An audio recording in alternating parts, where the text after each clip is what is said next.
Halo Bapak Ibu, Saudara, jemaat yang dikasihi Tuhan dimanapun saudara berada, mari kita berdoa. Tuhan, kami berterima kasih hari ini kami dapat secara khusus untuk mendengarkan suara Tuhan melalui membaca dan merenungkan firman. Kami terus-menerus memohonkan hikmat dari Tuhan, agar Tuhan melembutkan hati kami, sehingga firman Tuhan ini mendapat tempat di dalam hati kami, dan kemudian juga mendapat tempat di dalam seluruh perjalanan hidup kami, sikap dan tingkah laku kami. Terima kasih dalam nama Tuhan Yesus kami berdoa. Amin. Bapak Ibu, mari kita baca kitab Hosea 14 ayat 5, 6, 7, dan 8 yang berbunyi demikian.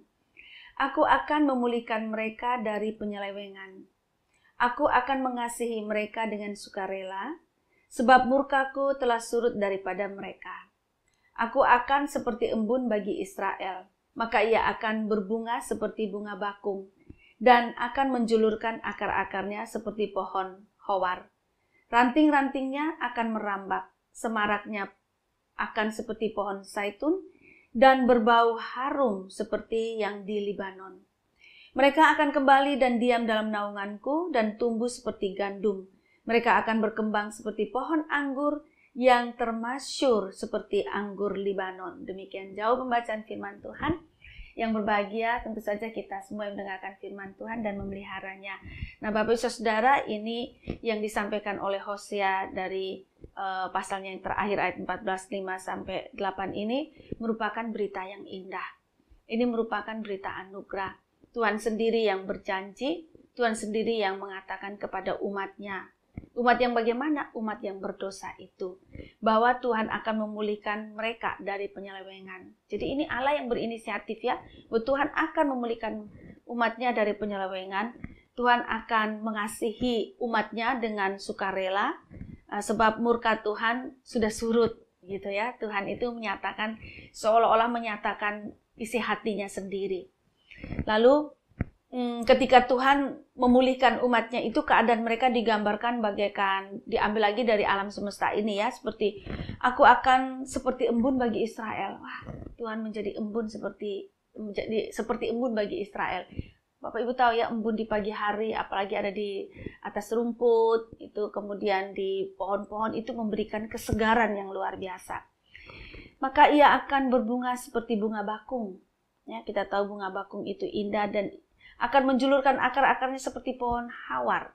Nah, pohon hawar itu Bapak Ibu Saudara ada kesannya negatif, tetapi di sini kesannya positif, bahwa pohon hawar itu dia akan menjulurkan akar-akarnya itu di sumber mata air seperti umatnya itu yang hidupnya bersandar kepada Tuhan, maka ia bagaikan pohon hawar yang akar-akarnya dijulurkan gitu. Sehingga terus mendapatkan asupan, ya, asupan sumber kehidupan dari Tuhan.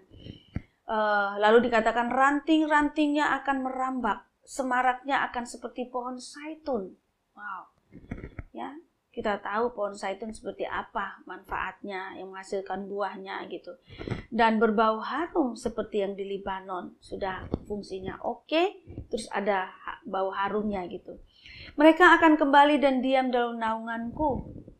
Kembali dan diam dalam naungan Tuhan itu dalam perlindungan Tuhan. Dan tahu kan, kalau berada dalam perlindungan Tuhan berarti ada jaminan segala sesuatu. Dan tumbuh seperti gandum. Mereka akan berkembang seperti pohon anggur yang termasyur seperti anggur Libanon. Ini mau mengatakan bahwa ketika Tuhan pulihkan kehidupan umat, kehidupannya itu sangat berubah sekali.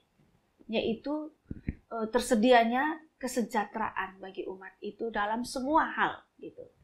Maka Bapak Ibu Saudara, ini adalah satu janji Tuhan yang baik, tetapi ada syaratnya sebetulnya di atas.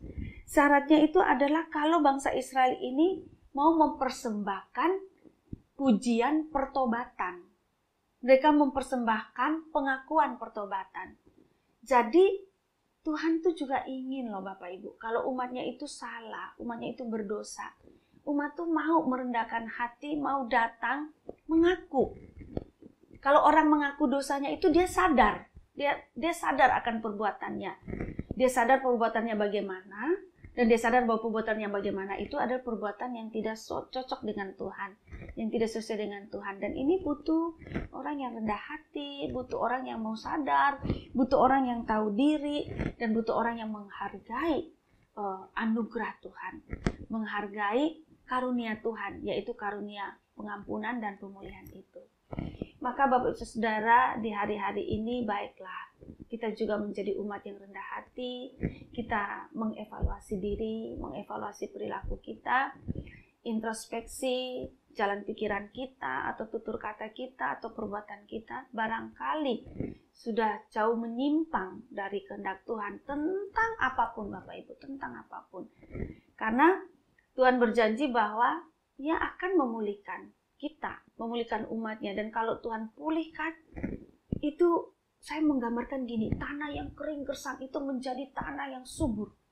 Tanah yang tadinya kering gersang tidak ada tanaman itu sekarang tumbuh lagi tanaman-tanaman hijau, dan bukan cuma tanaman-tanaman hijau tetapi tanaman-tanaman yang menghasilkan keuntungan bagi umat, bagi manusia, bagi orang itu sendiri, seperti pohon zaitun, pohon anggur, lalu terus kemudian pohon zaitun ini bukan cuma buahnya tetapi harumnya juga diberikan gitu loh Bapak Ibu, bunga bakung. Jadi saya menggambarkan, ketika Tuhan pulihkan kita itu indah banget situasinya. Dan saya kira memang itu yang kita alami ya Bapak Ibu ya. Nah, makanya kita terus-menerus mau rendah hati, memeriksa hidup kita, mengevaluasi hidup kita. Sekiranya kalau itu memang jelas jauh dari yang Tuhan kehendaki, marilah kita rendah hati untuk mengaku dosa di hadapan Tuhan, meninggalkan perbuatan itu, dan mari kita nikmati pemulihan dari Tuhan. Tuhan menolong kita semua. Amin. Kita berdoa. Tuhan, Engkau Allah yang sangat baik. Tetapi Allah yang baik itu bukan berarti membuka pintu bagi umat untuk memandang rendah dan menjalani hidup seenaknya. Tetapi sebaliknya membuat kami sebagai umat menjadi sangat sungkan. Dan kami tahu bagaimana menghormati dan menghargai anugerah Tuhan. Sehingga kami juga mau mengevaluasi diri, perbuatan kehidupan kami. Dan biarlah dengan segala kerendahan hati, jika kami menemukan bahwa kami telah salah di hadapan Tuhan, kami mau mengaku dan memohon Tuhan mengampuni. Serta kemudian Tuhan pulihkan hidup kami. Di dalam segala hal, segala bidang, pulihkan hidup kami. Pulihkan kami satu persatu. Terima kasih, dalam nama Tuhan Yesus kami berdoa. Amin.